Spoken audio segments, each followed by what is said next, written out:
And so we're up for round two, so kick us off. Showroom. Hello, everyone. So, well, we have a team showroom. We're just two guys, actually a guy and a girl, and we wanted to work on AR with the Oculus Rift. And as you might have seen, we were like working really hard on showing you like the demo right now, but something was wrong. So we will start with the presentation, and then we probably show you a little bit like a first glance from the monitor, and then who else wants to try it, then we're gonna move there and show you from there. It's 3 screens. My pool laptop doesn't really handle that. So,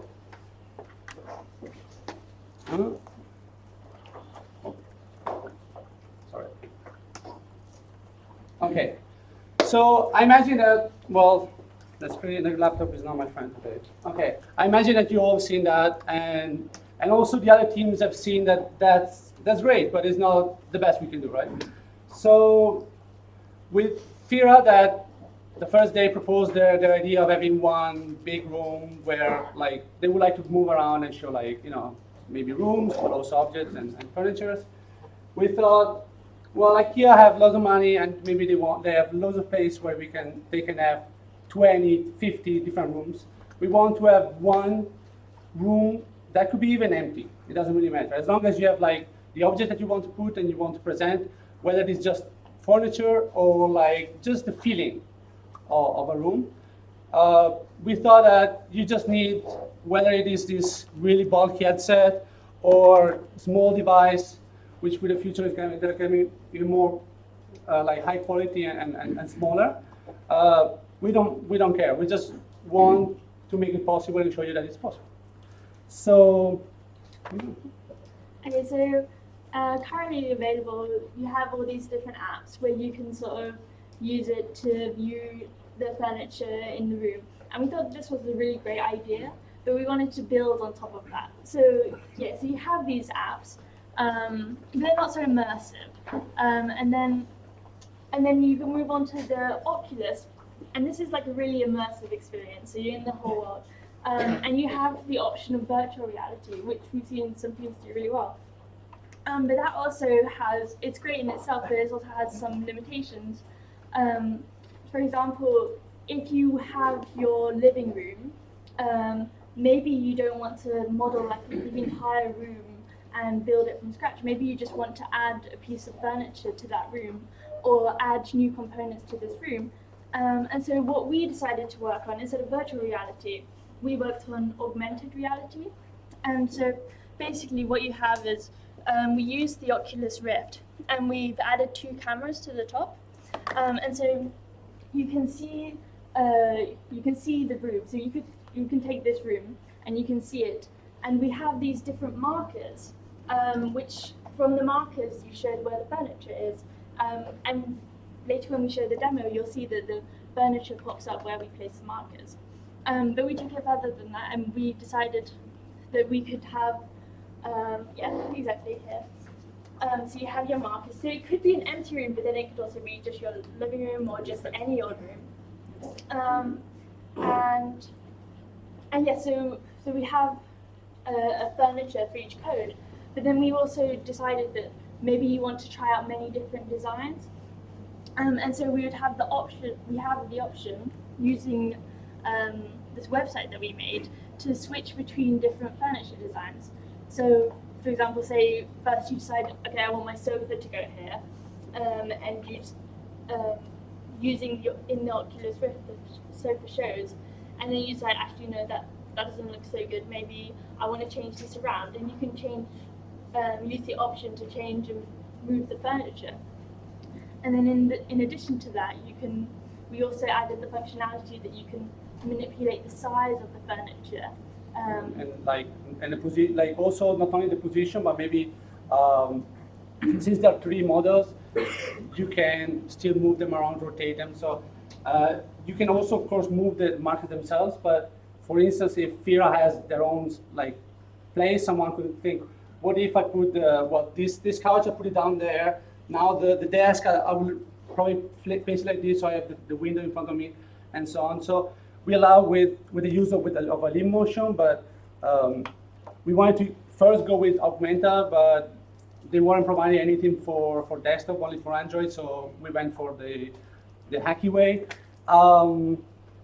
So yeah, so that is the idea, and we want to like we basically realize that there is still a problem. All these objects, they need to be either you find something online for free already kind of looking like that, or you have to have a whole department doing like 3D modeling for it, and that's very expensive. And whoever's worked with Blender and so on, that takes a lot of time. Imagine like IKEA or any other like department store, that will take ages. So we also experimented with using Project Tango. We thought, why not? It sounds great. Of course, it doesn't work with small objects. We thought maybe it works with furniture. Well, that's the sofa down there, and then I mean that's supposed to be the best kind of like material because it's not reflective. It's kind of big enough. We're not very happy with that, but we made it like we included in the demo, so then you kind of see like the objects that are made by people and things that are kind of generated with a point cloud. Again, this is of course, this is a proof of concept. In the future, we hope and we believe that this will just be the past. We will have great, realistic-looking 3D models, and that will work perfectly with augmented reality. So, since like the judges and everyone here is like interested in open source, and for our project, we use a lot of open source. So we think we will give things back. So it's already up there. What we are using, well, for the image processing and all, we're using OpenCV. Then we are using as a rendering engine, we're using Augur 3D, which is not the best, as I realized. The Oculus Rift is what we've been using, and as you see, well, we have a saying, like, if you use duct tape, you're not really hacking, so that's like how it is, and supported by Tekla. So we put two cameras here for kind of simulating the stereoscopicity of the human eyes, which kind of is lost with one.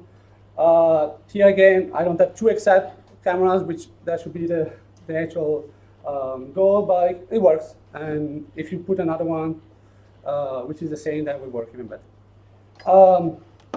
Well, now, like, that would be in the demo right now. So we'll leave you with perhaps like a glance from a screen, and then if you want, you just come and ask us stuff. So if you give us a few seconds, we're going to show it up from here and go from there, take from there. So I'll unplug this.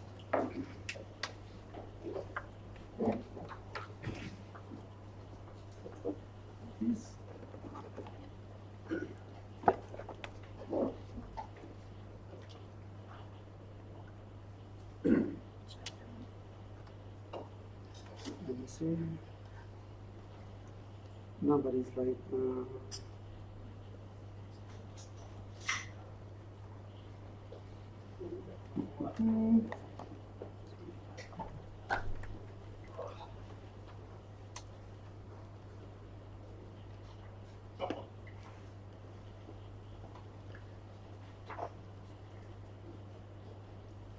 Okay, demo course. We'll show you later, but as a, let me see if I can do something to fix this shame.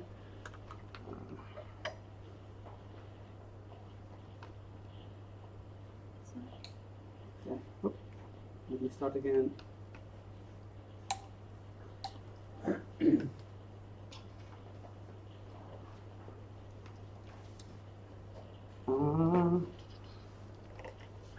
Well, it's good to see that the curse of the live demo applies to Finland also. Yeah, everywhere.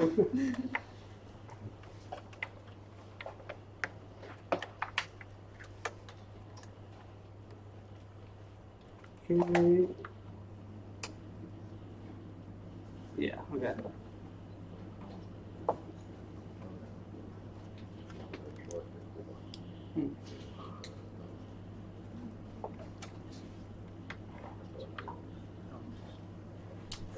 Well, while you Yes. set that up, any I'm sorry. questions from the judges?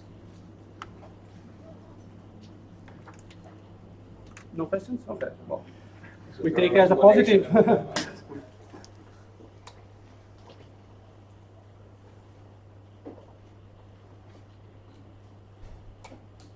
hackathon.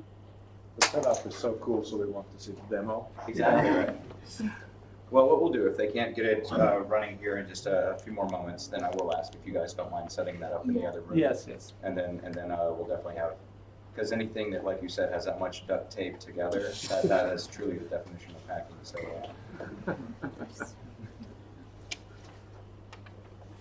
Okay, well, thank you for this.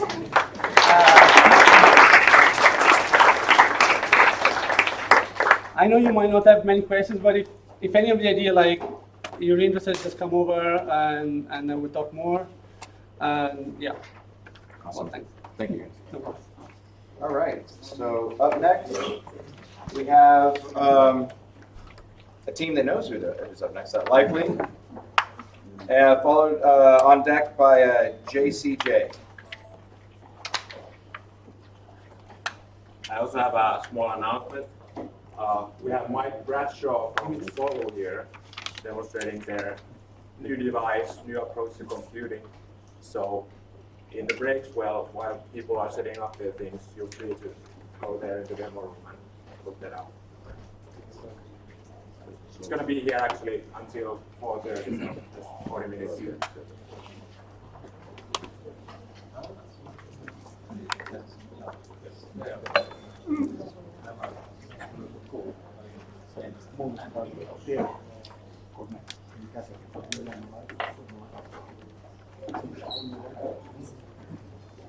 Well, actually works.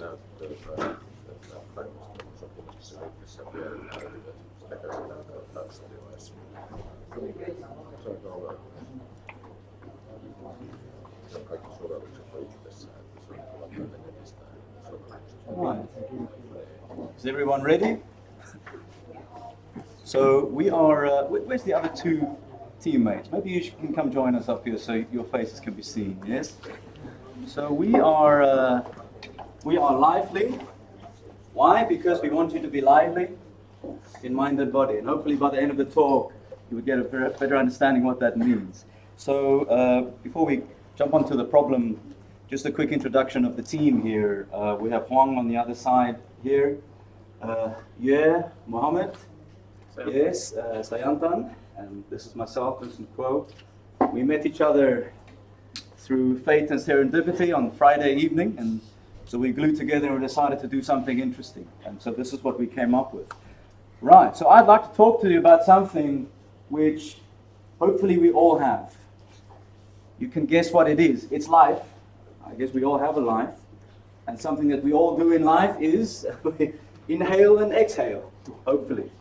So there's your first clue of what we'd like to do and the problem that we'd like to solve.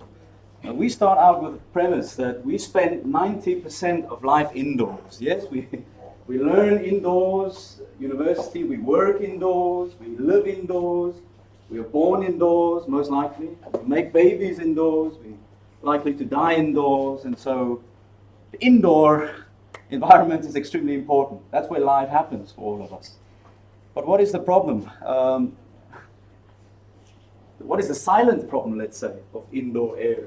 And that is, in fact, carbon dioxide. I think indoor air quality problems are very prominent in Finland. It has a lot of traction, but a lot of the focus on mold, VOCs, so-called volatile organic compounds, particulate matter, toxins in the air and other aerosols. But think about CO2, because it's everywhere, and it's in this room right now. And what is it doing to you? And what is it doing to our bodies? Yes? A quick recent research shows CO2 levels that people are routinely exposed to in buildings impair higher cognitive function. At 1,000 ppm, parts per million, of CO2, moderate and statistically significant decrements occurred in decision-making performance, which was why right before the break, there were quite many sleepy faces here.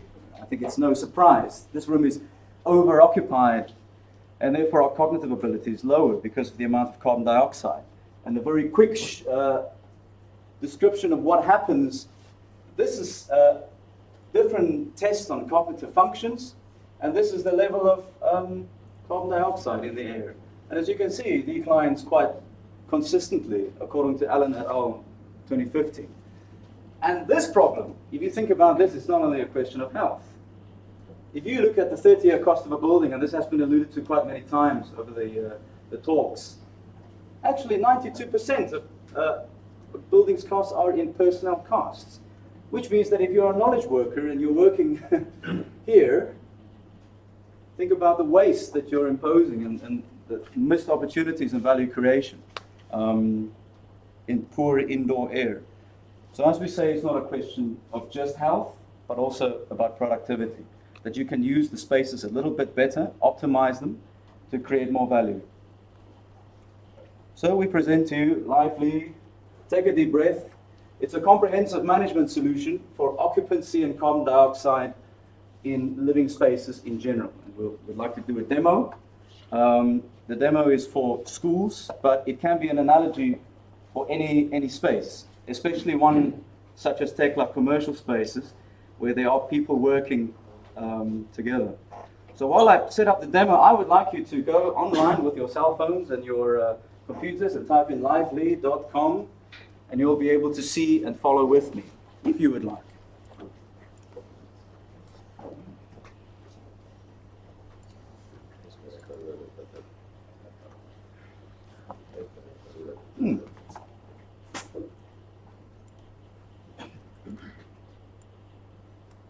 This is it. Okay, so this is what you will see on your cell phones or your monitors. This is the app which we would like to propose for the user or the facilities manager.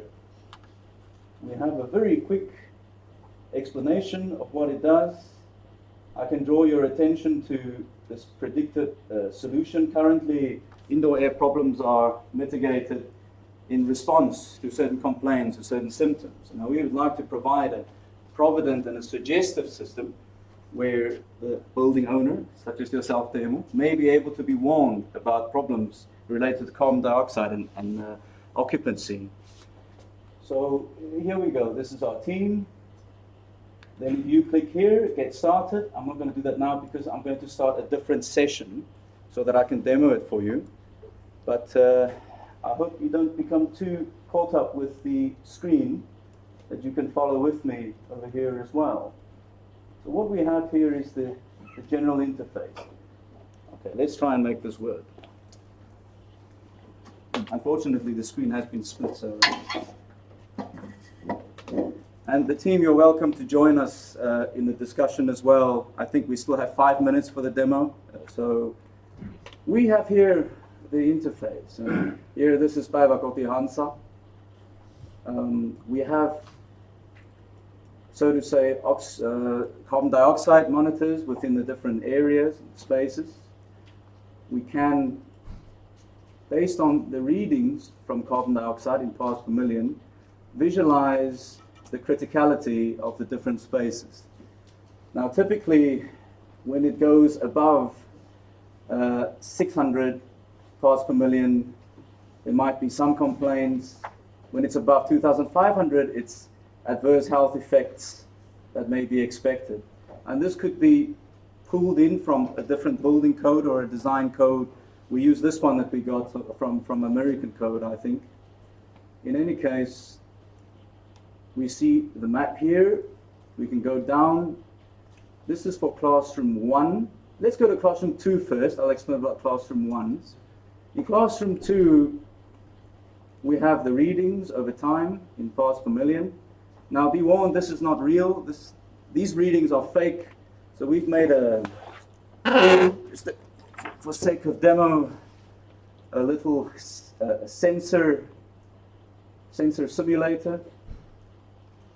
So if we vary it up and down, as if a sensor might be collecting the data within a building, this would update itself, and the color would update itself as well. So here, if we go, for instance, to 2,700, the color would turn red. We have here 2 facilities, and the idea is if you're a building owner like Helsinki City, and you might have 400 kindergartens that you want to organize, you can sort them from the highest criticality to the lowest. And we want to have this very easy to glance, so the glance value should be extremely high, so that you can take a quick look and find out, so this space needs some attention. Now, there are two things that one can do. Typically, this high concentration of carbon dioxide is caused by occupancy. So one can, without spending any more money, try and redistribute the population, as in an office, to another space that has lower occupancy to optimize the value creation or the cognitive potential of the occupants. Now let's look at classroom 1 here. Classroom 1 is a real sensor. The reason why I didn't show it is because it's capturing very slowly every hour. And actually the sensor is in this room. And you can see how it's increased from 690 all the way to, all the way to 1,000 over the last hour or so. That was right before the break.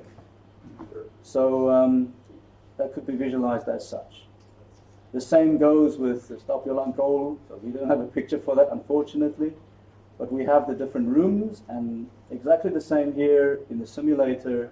We can choose, let's say, room 1, and you can vary it, and we are able to track the history, the ups and down movement of the carbon dioxide in the building. I wonder if there's something that I missed out. I think that's it. Just one thing I wanted to add is it's on GitHub, so it's open source. You can just download it and you can change the visualization. And the sensor that we used was on 720. So it's Is the 720 guy here, by the way? So thank you very much for this. Yes. In any case, the tech is simple. We want to show pragma through the usability of the system. We went through many iterations to look at the nature of the problems of indoor air quality. And so the novelty would lie in the usability and the accessibility of the data. The sensors are very simple to deploy. You can take the sensor and throw it somewhere, and it's able to pick up carbon dioxide. Ultimately, we wanted to solve a very pragmatic and realistic problem where we spend 90% of our time, and so this is our solution for that. Yeah, thank you very much indeed. So while the judges ask whatever questions they have, if I can have Team JCJ go ahead and come up and set up. Questions from the judges? Was everything built this weekend? Since about 2 o'clock yesterday. Took some time to understand what we had to do, and then once we had the vision, we were just working on stuff. Right. Interestingly, the actual implementation and development took less time than the project planning, let's say. I think there was a lot of very intricate problems. And thanks to Teemu for enlightening us about your experience in this. I know you have personal experience in managing kindergartens. The same thing could well be applied for facilities management, where there are many spaces. Can you find out the carbon dioxide level in the spaces and then you improve that? Yeah. So since yesterday, I guess. I pay you $1,000 to implement that to a place of my wanting by tomorrow evening. Of course, I think sure. it's a question of sitting down and just a bit of inspiration needed in the form of carbu, but I guess that. Any other questions from the judges? All right, thank you very much, Team.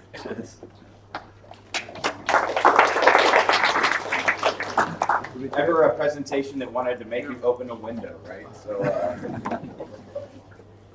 Okay. You can be ready. And so after JCJ, we have Team Back Jump. Will be, Try extend.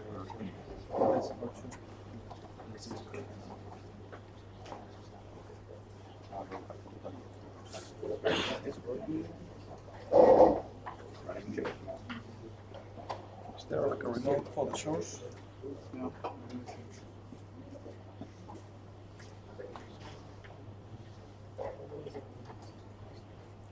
All right, there it is. It's the full edge. Yeah. So I'll go to the slides first. So, Okay, good afternoon, everybody. It's great to be here. Once again, we are Team JCJ, comes from the initials. I'm J.P. Virtanen, from Aalto University, Center of Excellence in Laser Scanning Research, which kind of gives away some of our research topics. And with me here tonight we have Jonne and Svetan, who can briefly introduce themselves, I think. I'm Jonne Naha, lead developer at Adminotech Ltd. from Oulu, Finland, so way up north. We go 1 hour with plane, so we flew here to do this with JP, formed the team, and we were kind of invited here to innovate on this MapGets platform. So this is what we do for work. I will show that briefly before we start. And I am Svetan Stefanovski, originally from small country of Republic of Macedonia. I'm working now for Adminotech, same as Jonne, and we are doing MapGets together. So, how many people have heard of this MapGets? None. Good. Then we're in the right place. How do we get out? Tab. Oh, it's like this. Windows PDF viewer. Okay, so I'll just refresh the page. So we are browser-based technology. Everything here will work on any machine here. We recommend Chrome now for performance reasons because this is WebGL 3D stuff. But essentially, as time goes on, every browser will do good on that. So Opera is WebKit-based or Blink-based, so there's not a lot of differences between browsers right now, but there are some. So MapGets is a 3D map application platform, and so what we have here is we started from Oulu. You can see my position there, but we basically have the whole world here, minus visual bugs. So we can go to California or something. I can zoom into the States, and it is 3D and running quite well without any heavy content right now. And then we have satellite textures of the whole world. So these are open services, most of them. Some of them are like paid ones, but like the MapGets platform pays for the texture prices and stuff, so you get to just visualize and use it as an end user. But so usually people tell like, okay, this is like Google Maps, or this is like Google Earth, or so I kind of don't like that, but because we are both in one package, we are 3D and then we do applications on top of that, which I don't think you can. I think you can do something with Google Earth with applications. But basically, what we provide is like standard. What every dev here knows: JavaScript, HTML5, CSS. You can do your apps, and we have App Store here. Actually, we already deployed this app here, so it's now live in our nightly, and we'll be running this demo from here. Maybe we should move this. Can you move this so see the bottom corner? Yeah. So this has been in like private beta for 2-3 months to the partners of our companies, and we're making it public next Wednesday, so everyone can go. And we'll actually drop this in the App Store, so everyone of you can go and check it out. But yeah, the apps is kind of the differential thing, and of course we focus on the building industry and open data and this kind of stuff. So you can bring your GIS and geodata on top of this system and basically do your app, visualize it how you like, and depends where the data is. It might be in California or it might be in Oulu. We're kind of focusing on the demo now in Helsinki. So that's MapGets, and so I just wanted to make that distinction. There is a big platform here. It's like 70,000 lines of JavaScript that we have also made, but it's not part of the weekend's effort. So everything you see once the app starts is what we built here from yesterday, 10 o'clock. And it's already deployed in the App Store, so yeah. All right. And the hack for today and this weekend is about visualizing data on top of this platform. And this is a two-part presentation. So first we have static data, and then later on we have dynamic live data.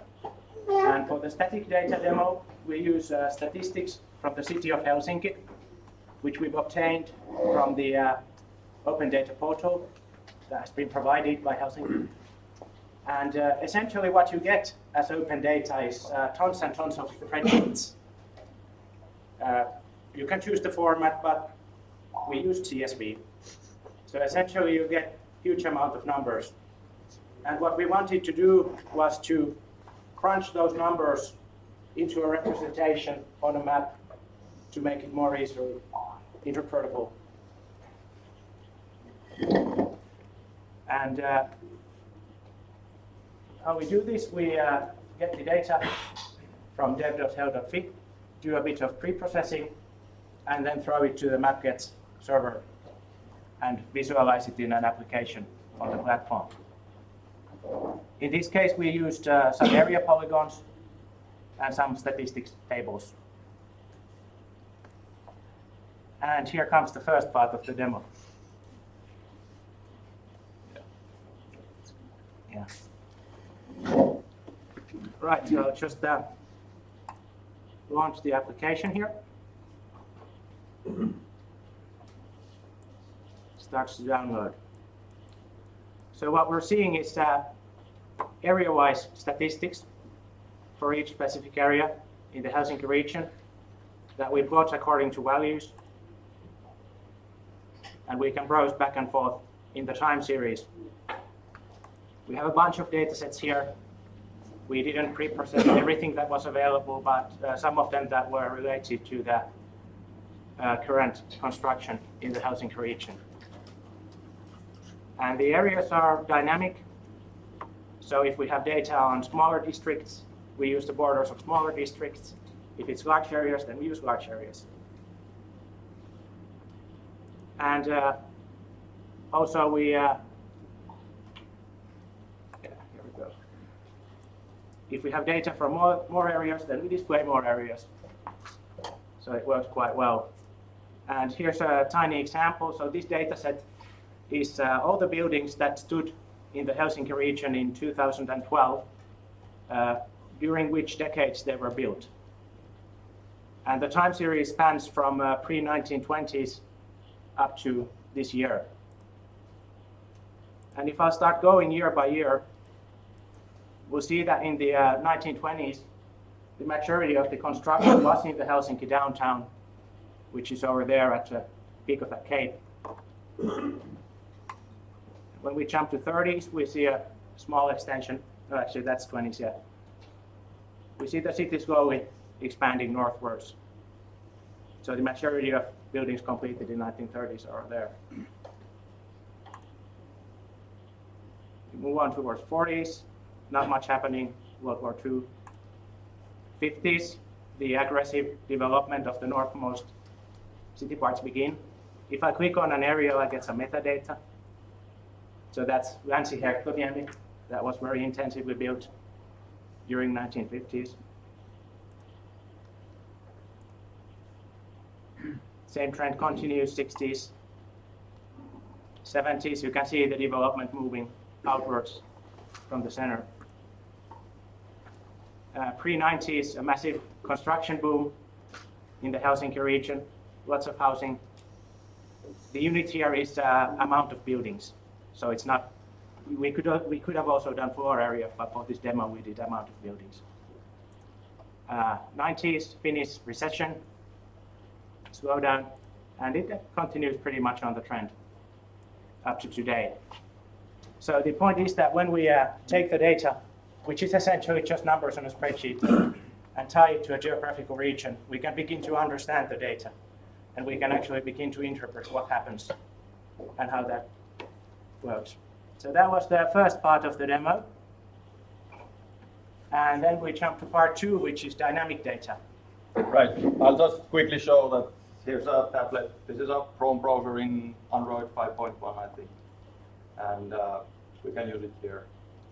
So the platform is also mobile ready kind of. And depends how heavy meshes you create and stuff, the rendering performance might be. So you need to think if you want to use it on a mobile device and then like implement the app that it does run very well. But the platform runs quite well on mobile. Okay, so for the second part of this demo, we have some dynamic data which comes from this Thingsy device, which you already might know until now. So we tried playing a little bit with it, and I can say it's pretty durable because I've been keeping throwing around the room. And I prepared some local demo for you. So Just to let you know, that was the 1 minute warning. Yeah. So- Okay, Okay. control panel. Great. yeah, I just start the server really quick. So we didn't have time to put this working in production because the server is running on that machine, so he'll show at a local tab. Yeah, with luck. So this is where the things he reports its location. We have some GPS and ambient light and also the impact. So we can test the ambient light. The screen should go darker when I cover it with any luck. Okay. Yes, we have the demo effect part of the presentation. Yeah, it happened to me on this. Yeah. I can try again. Yeah, the idea was to adjust the scene lighting to make the 3D scene darker when you cover it. Of course, that would be like one sensor for Finland or the world, but you would do this localized somehow, graying out the meshes or stuff like that. Okay. Try the impact one. Yeah. And then there was the idea that when you get an impact, we can rotate or flip the mesh in the 3D world. Nothing happened. Yeah. I think I picked one screw. But we can show it in our room if you want. In the team room later. Okay. So, Sorry for the demo effect on that one. Thank you for being patient with us. yeah, Hope we thanks. didn't break the PC. Yeah. I have mine. Yeah.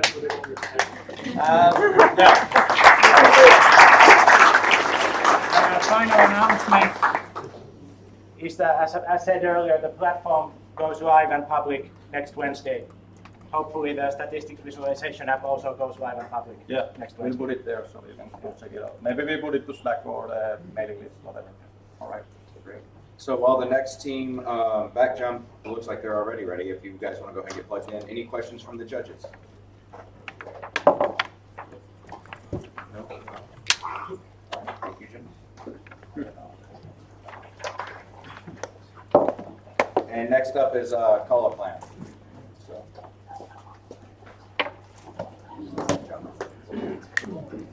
Guys, change of plan with the solo plan. The solo is now set up here in the lobby. Want to quickly check it out. But if maybe email or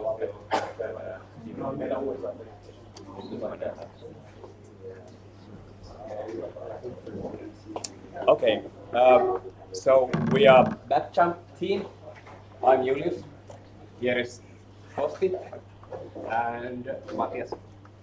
And my background is I'm an architect, and others are more into game industry. And we wanted to make some building industry more agile, because it's really old fossil.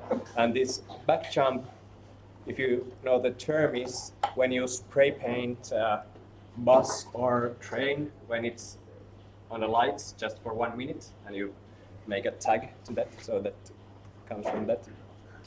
And pretty much this part where the architects and engineers and other designers and clients and people who actually know something about building, they work together.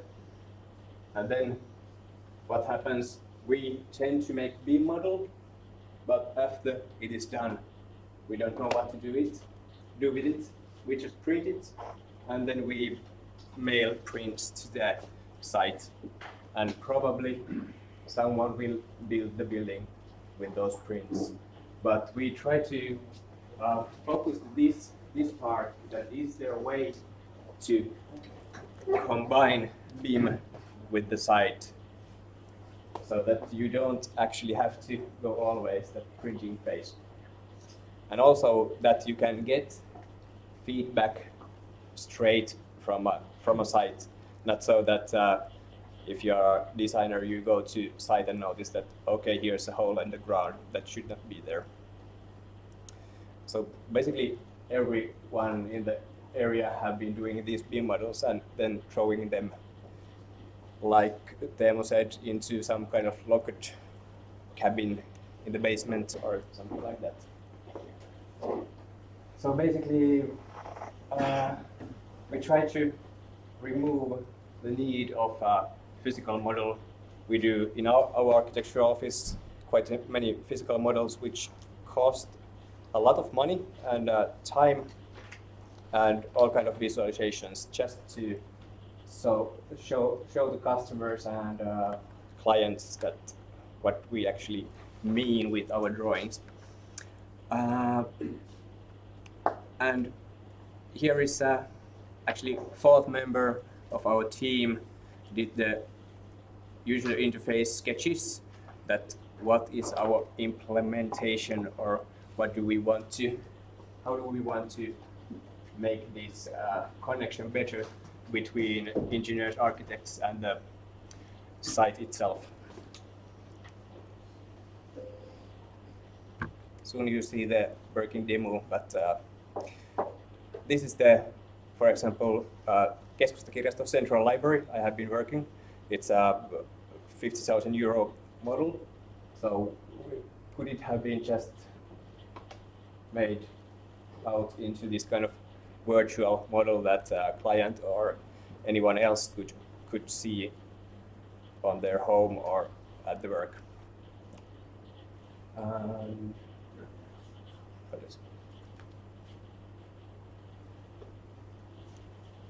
This is a demo, maybe you can tell how. Oh yeah, this is a demonstration of our system. We're using the Tango and we use Unity 3D. We have the Keskuskirjasto model here, and what we're doing here is we're picking two calibration points. So we pick 2 points from the model and 2 points from the real world, so we can kind of calibrate the model to the real world. So now we calibrated the model on top of the table, and now you can just go with the Tango device and look it from different angles.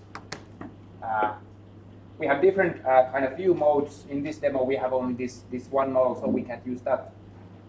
But in the next demo, we have there's also a possibility to kind of make kind of pin points in the model, and the idea, kind of the final idea, would be that in the construction site, if you would kind of use these models, you could kind of pin single points in the model with single press, and it would take a photograph and timestamp and exact location in the 3D model of the thing. So you could kind of document things easily with single press.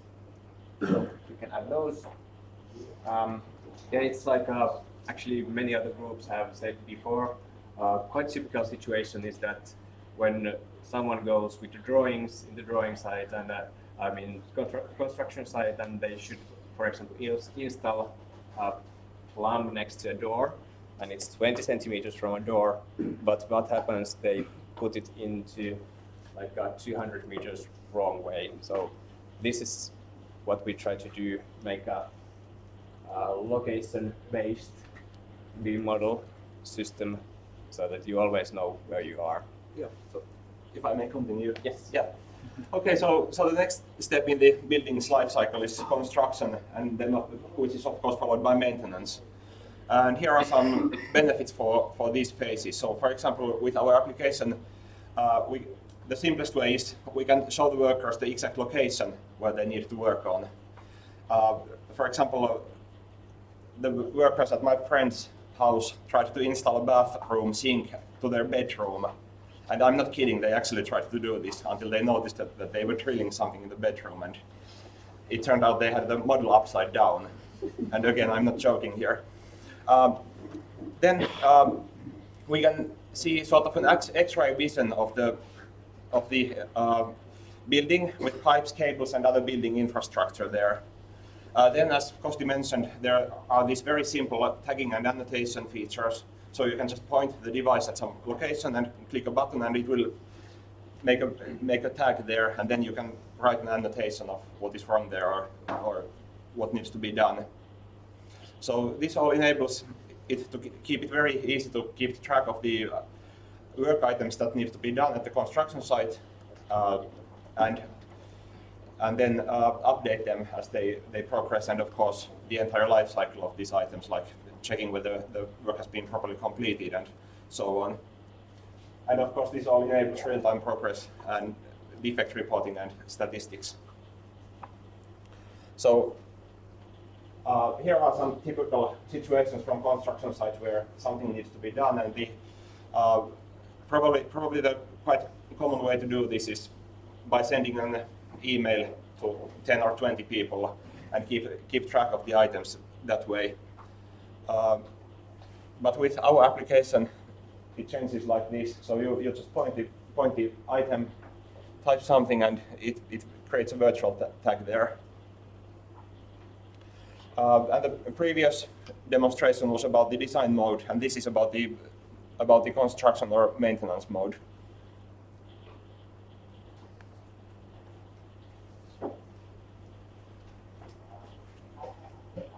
So here you can see an example of a person working at the construction site and looking at the different layers which the application enables, and seeing all the virtual tags there, and switching between the modes and so on.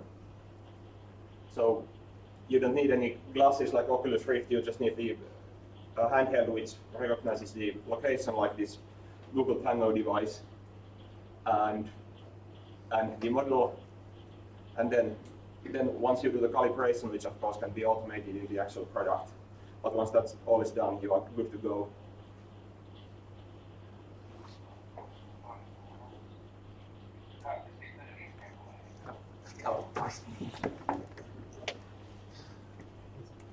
Yeah, no, Sorry of course, about that. it's not working just the way that construction guys make notes to the site, but also that as a designer you can make a note that this should be fixed or this installation still has to be done.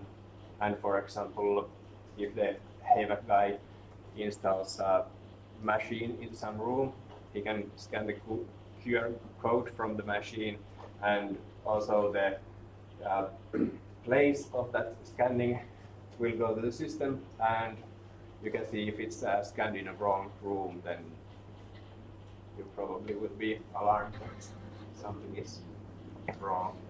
Yeah, and this demo you have to kind of pick two calibration points to match the models, but in the real world you could kind of use GPS or indoor atlas for making rough position, and then use the Tango area description files to automatically to kind of calibrate it in exact position so that the model and the real world would attach. So it would be, at the moment, it would be possible to make so that you wouldn't have to calibrate it manually. So here are the details of the application. We used Google Project Tango device and Unity 3D here. And the standards and formats we are using are IFC, DWG, FBX, and these two Tango file formats. And we wrote this weekend, we will be releasing under an open source license. And let's see a live demo then.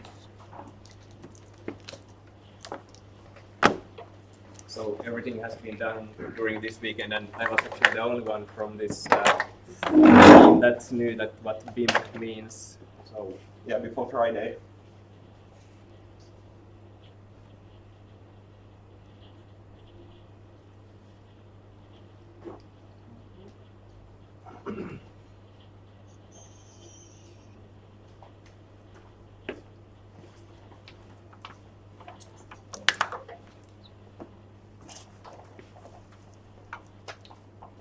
So first I'll pick a calibration point from the model. Okay, I think I'll try to pick from under the model. Let's see. This one. I'll click right here. And next point from here to here. All right, now the model is on tape. And you can watch it from any direction or even inside.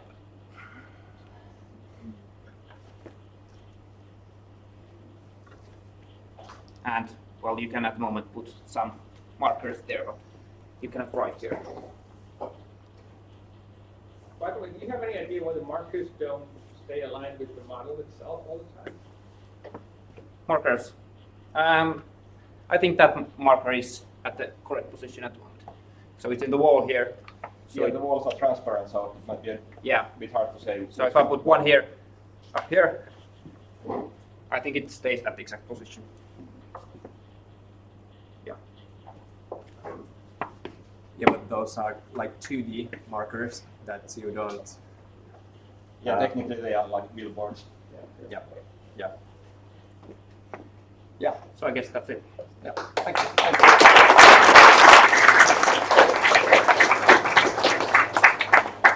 Questions from the judges? So with that interface, would you be able to access menus to be able to filter the model or select things? Yes, we had a filter at one video model. We had three layers there already, but not on this demo. That's available.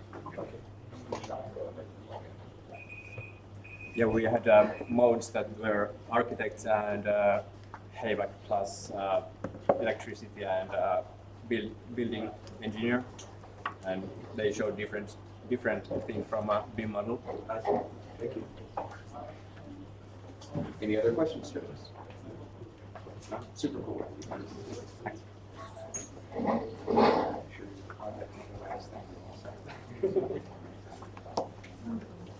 All right, so we have,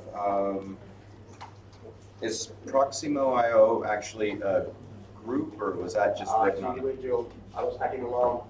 Okay, I awesome. decided to do it yesterday, so. Awesome.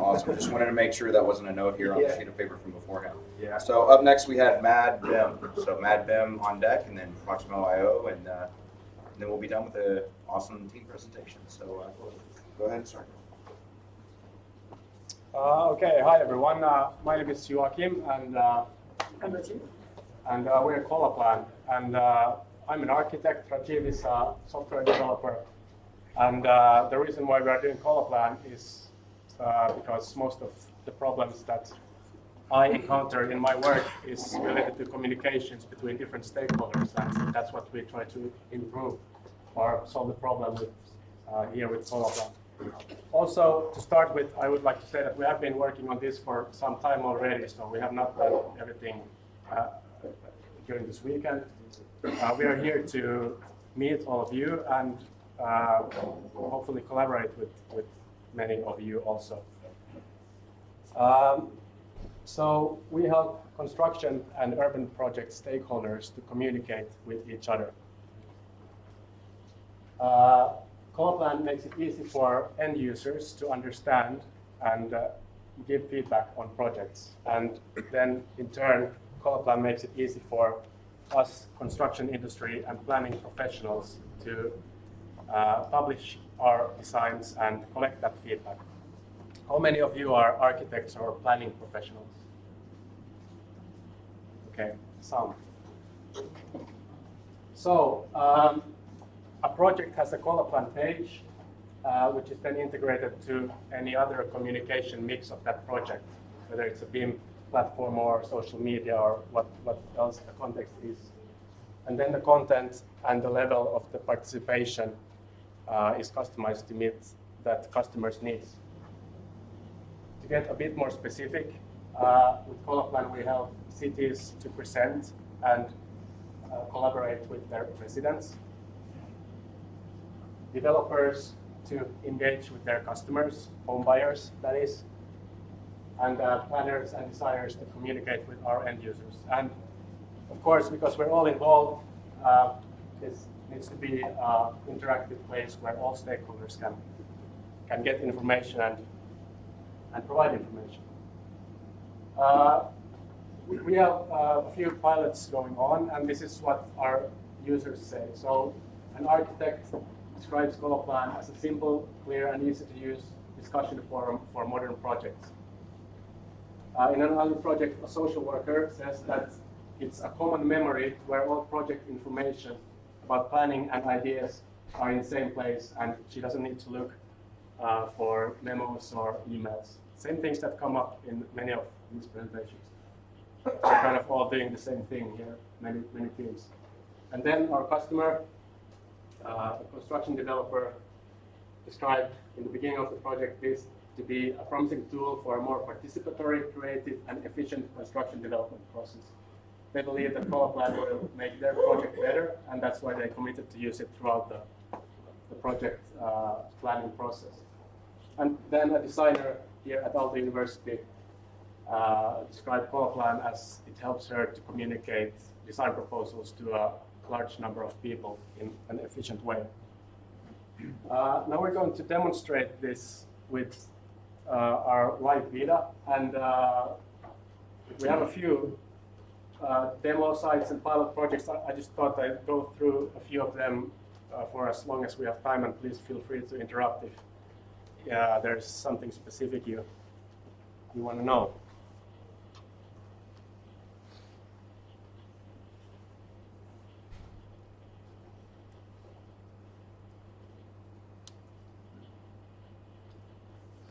So if you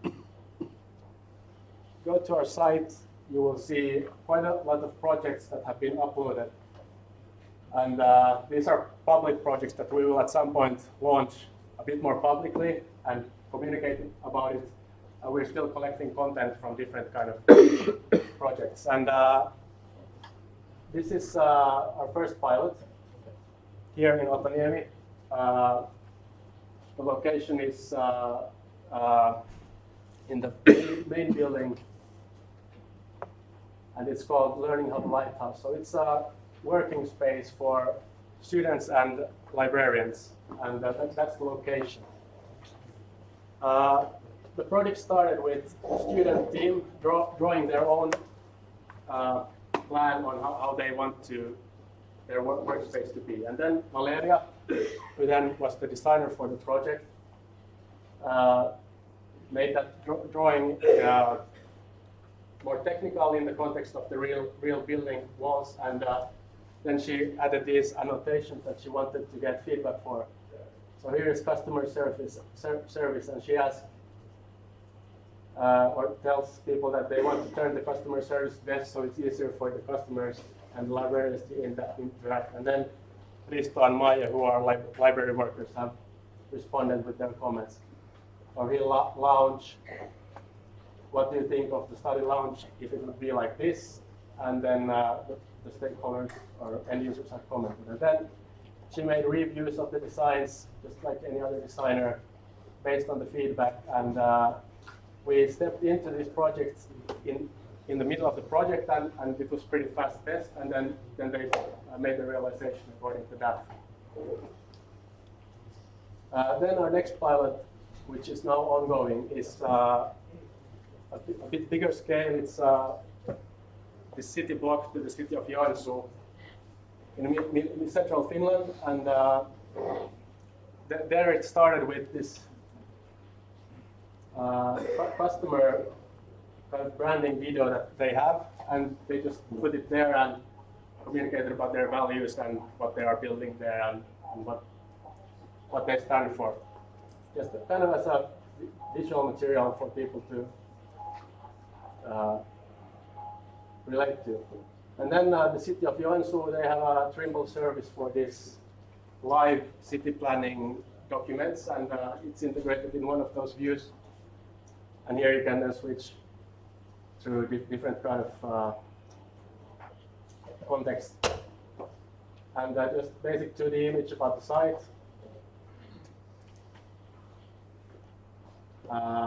Then the official document for the city plan produced by the city, and where our project is located in the context of that. And then they had these 3 workshops in the beginning of the planning process, where they then created their project.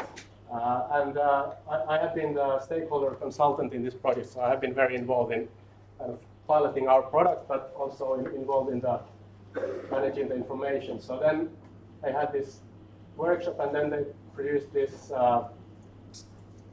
wrap-up document, which they then add to the site. And when after the concept phase, it goes to planning phase, and here is a topic that is called Participate in Architectural Design. And here you select this, and there is Heikki, he's the architect of the project. He just keeps on uploading his planning material for anyone to see. And oops.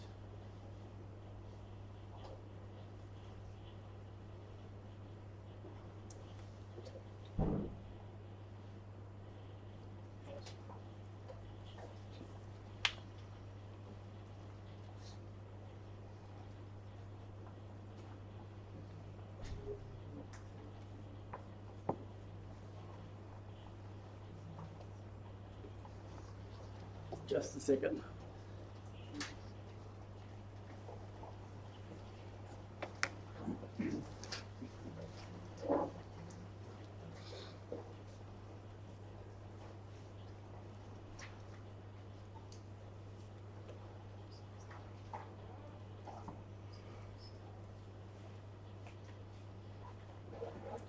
Okay, I don't know what happened, but I think we can go with this.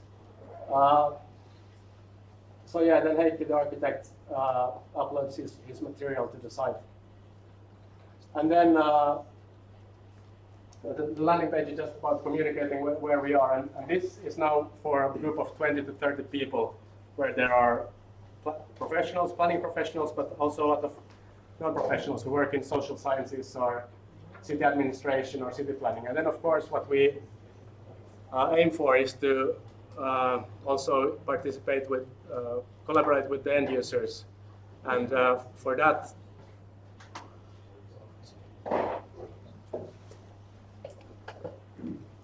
we have a few pilots in the pipeline, not 100%, but we are discussing and planning collaboration with the City of Stockholm for participatory urban planning, the Tampere Ratikka project, a big infrastructure project, and then also to get the kind of emerging grassroots urban planners to utilize this. And like I said, we are very interested to kind of get nice and fruitful solutions for this part, which is 1 minute. 1 minute warning. Yeah. So I have seen already very many potential and interesting collaborators for us. So we are about this project site, and every project is different, and every project needs different media to communicate. So that's why we are, in a sense, very open and interested to collaborate with all of you. And this is who we are, and this is, I guess, our presentation. Thank you.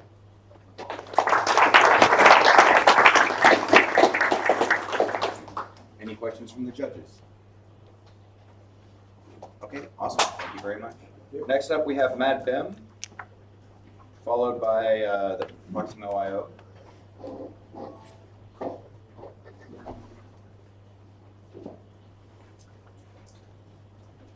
And then if it gets very dark outside here, very quick. Okay. I know, right?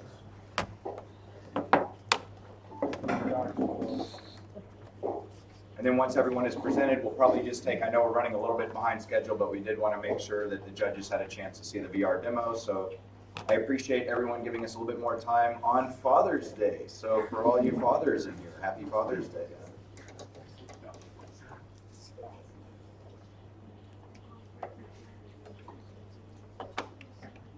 And I'm just doing a quick demo, so it doesn't take more than 3 minutes or so. Awesome. So I can save some time. Excellent. Well, it doesn't look like we have any beer over there, so no one, you're not keeping anyone from at least beer 30. So that's good. So when you're ready.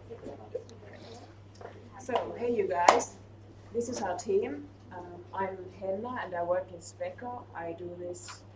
I'm a BIM specialist, so that's my input for the team.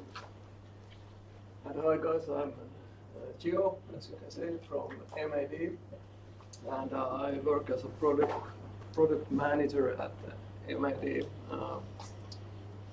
I have a background in CAD drafting and 3D modeling and stuff like that.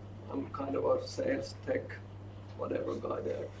So, and other members of our team are here. Petteri did the actual plugin for ArchiCAD for this demo, and then we had Severi who did us a GDL object for ArchiCAD, and Lauri is also GDL guy, and Ville Mietilä is a BIM specialist too. So this was our thing, to integrate real-time sensor data to ArchiCAD BIM model. And for the model, thank you for Helsinki Kaupunki, we used this Poutapilvi Daycare Center, which we uploaded to our Graphisoft BIM cloud, which is located in Keilaranta. It's a Mac Mini computer. And this is what the model looks like that. And this is basically what we did. These are all existing solutions. Our ArchiCAD is existing and BIM Cloud is existing. So yeah, I can explain the idea what we did here. So we have the sensors, which can be like any sensor you want. It can be CO2 or temperature, which we decided to go here. And then we get the data via URL link straight to the ArchiCAD. So it's real-time data coming right now. And then we have the ArchiCAD BIM model, which you can share with other users and via BIM Cloud. And then you can, like here you have like a maintenance guy who uses iPad, and then he can watch the problem. It's like when the temperature rises, you can see it there, it's too high, and you can look it with your smartphone or iPad and then go and check it out. So yeah, that's the idea.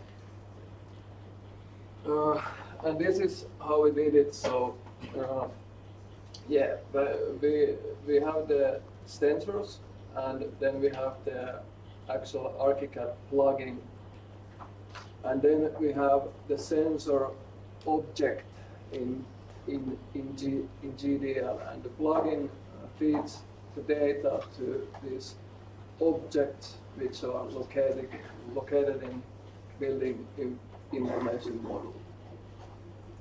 So you can get real-time data to ArchiCAD objects.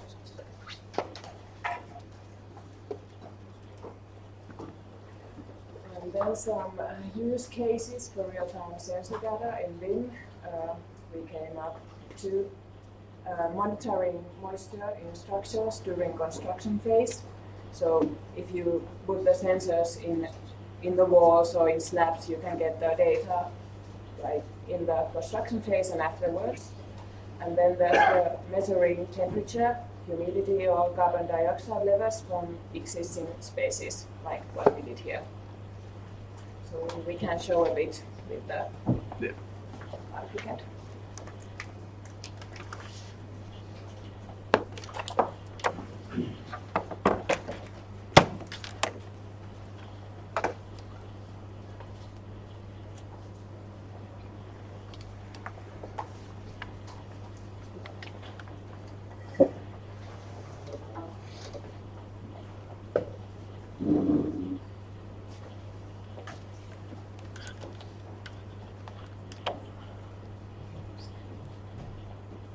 Okay, so here is the floor plan for this project, and as you can see, the sensors have this textual representation in the plan. So we have like text. It's too cold in this room, and we have put few sensors elsewhere, and when it's normal, it's green. So here is the temperature for this, and also the sensor has a 3D representation, which is like this. So, yeah, and you can update the sensors by pushing this button, and you get like almost real-time readings. And also you can, of course, list the sensors. You can see it in this list, and I can click this and show it on the, yeah, it zooms in. And we can link like every kind of data through URL to this object. It doesn't have to be a sensor. It can be anything. So what we did was this plugin and GDL object for this. I think that's all. And this is so cool event. I maybe like to take a selfie with you guys. So. Yeah, definitely. So smart. Yay! Thank you. Thanks.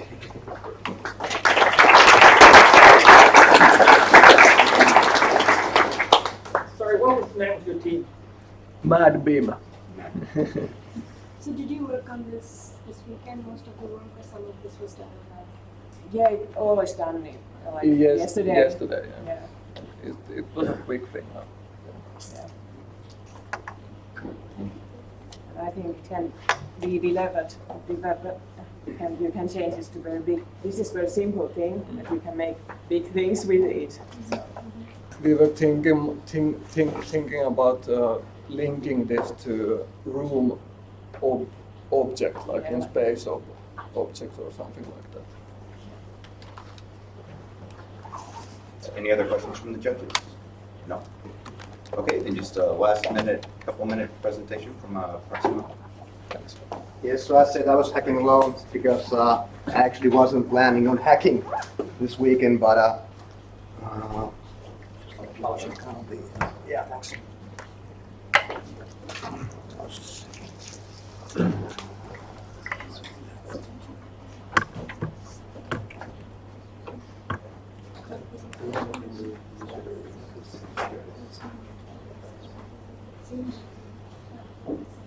All right, so we were providing the proximity platform for the hackathon, which basically means that every team who wanted to use location-based data from Indoor Atlas or Eddystone beacons or whatever, so you could just tap into our proximity platform and use our demo application, which we did for Android. And there was around 10 users trying out the application, and it actually gathered around 10,000 plus position updates throughout yesterday and on Friday as well. And basically, I actually got inspired by the data because there was quite a lot of it, and decided that I need to visualize the whole people flow throughout the venue somehow. I actually wanted to use a 3D model, but unfortunately there wasn't any available for the Tekla building, so I just used my mad 3D skills. As you can see, there's 4 walls. But essentially, I needed a way to transform all the raw data we got. So basically, we have latitude and longitude and timestamp, and also input type. So there was Indoor Atlas for indoor navigation in real time, and also the beacons which spread out the whole building. So basically, we ended up with the heat maps, which is now too deep. I actually wanted to do 3D, but it was too intense for my MacBook, so I couldn't model any nice 3D heat maps. And essentially, I needed to transform all the real-life location data into Unity's engine, which obviously doesn't handle latitude and longitude by default. So I basically ended up doing a system which translates all the real-life stuff into Unity's spatial translation. So as you can see in here, that's actually one of the teams using Eddystone beacons. This is from GPS, probably a smoking area or something. and this is the auditorium, and that's probably from the indoor atlas as well as beacons. So basically, this data was updated this morning, so it's quite new. So basically, the stuff I was actually doing few scripts which translate the real-life coordinates into Unity. So there was a few teams probably doing similar things, but basically I will probably publish this stuff in GitHub repos, maybe tomorrow or next week, and you can probably grab it and use it in case you need. So it makes it simple to place things from real-life coordinates into Unity. Models, data, 2D, whatever. That's basically it.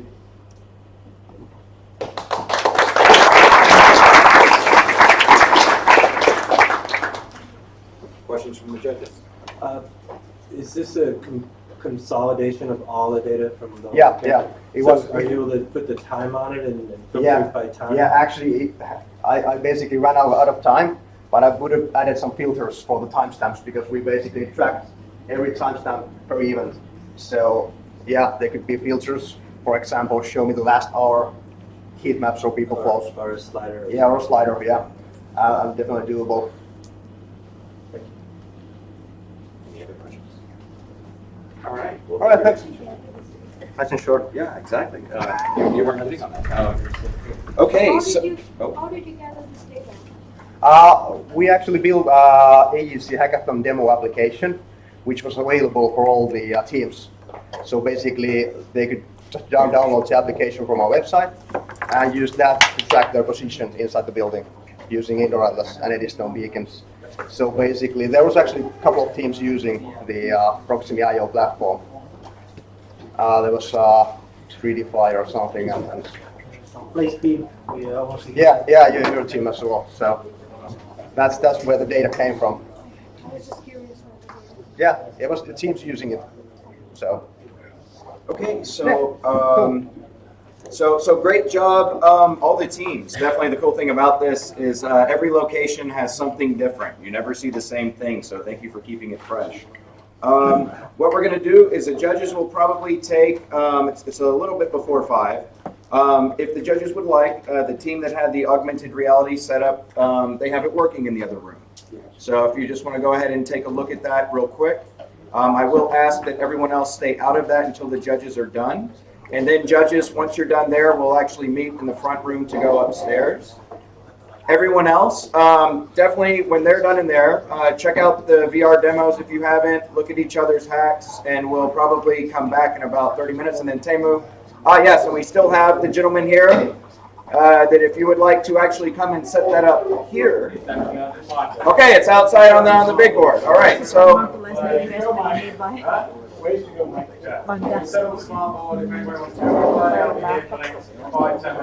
It's very cool. Go check it out. Thank you all. Everybody, things you see right now, get my plane, roll